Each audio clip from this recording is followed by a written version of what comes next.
Hi there, my name's Sarah Drummond. I'm a board member for Loch Lomond in Trossachs National Park. I was appointed by the Scottish Government in 2018, so sadly it's nearly the end of my tenure at the National Park.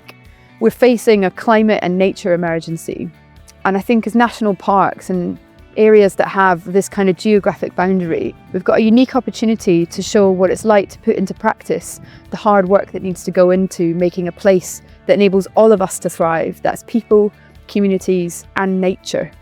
We've got to take on these crises and really put in the hard work around transforming the ways that we visit national parks, the kind of homes that we build, the nature restoration work that we do.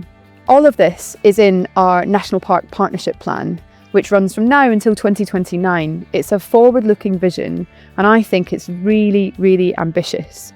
I'm really excited about this, the work that we've put into it over the last 2 years, because it takes a really systemic approach to look at the plural solutions that are needed to tackle these two crises of climate and nature emergency, but really thinks about how we make sure that everyone in a national park can thrive. Our residents who live there, the communities that are part of the national park, the visitors who come to this, and our local businesses who operate in and around the national park.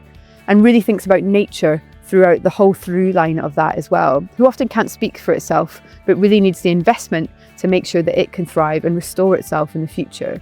So whether we're doing work onto looking at our waters, or whether we're doing work into restoring peat bogs, we're really trying to make sure that we take a plural look at and set of solutions to making the national park thrive for all, make it inclusive and accessible both now and for the future.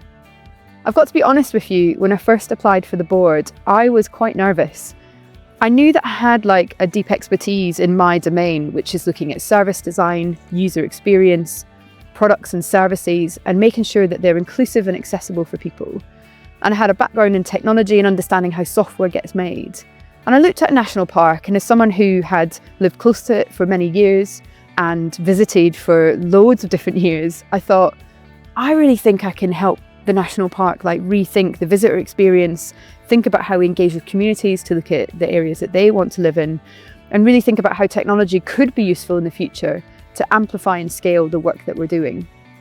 So when I applied, I was a bit nervous because I looked at the remit of national parks and I thought, well, this is really, really wide. We've got such a broad role.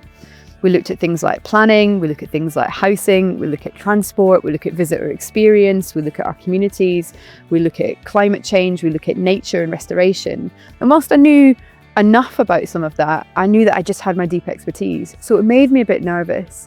But the thing that's fantastic about being part of a board which has 17 members is that you have local expertise through our local members, you have our local authority members, and you also have other experts that are appointed by the Scottish Government. So you need to think about being part of the board really as an inclusive team that bring lots of different depths of knowledge that come together to make this fantastic team that can cover, I think, the broad aspects of a national park. One of the things I've enjoyed the most is the education of learning about all of these different domains of work that we do.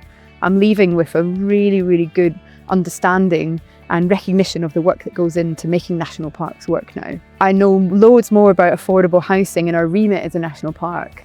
I understand a lot more about sustainable transport. I understand loads more about the really hard work our businesses put into making the visitor experience work in our national parks and trying to do the hard work to make their operations sustainable. I've had time to spend, going out and seeing communities who are doing fantastic work in reopening local centres, supporting their communities to thrive. So you learn so much being part of this board. So I'd really join for that reason as well, what you'll get back from the work that you put in. Some of my most enjoyable moments, particularly on the Futures Group, has been bringing stakeholders together and our staff to really get behind at a board level championing sustainable transport. And that's helped us to move on to launching a bus in the last couple of years to try and reduce car use and make transport across the national park more accessible to those who don't drive or would prefer to take public transport. Making sure that we try and keep fares low as best possible and get people out across the national park in new and different ways. I think that for the national park and for me has been one of the proudest moments of being a board member here, making sure that that gets launched. And I know that the team are working really hard to kind of keep trying to bring that back every single year. I've also really enjoyed seeing our youth committee at work, coming more regularly to our board meetings and taking part in our Futures Group as well. I think it's so important that we listen to the voices of young people and people who bring a different experience to what we're looking at the national park. So that's been a real joy for me as well. So what I should say really is apply, like do it. It's a really fantastic role and I know that you'll be really good at it.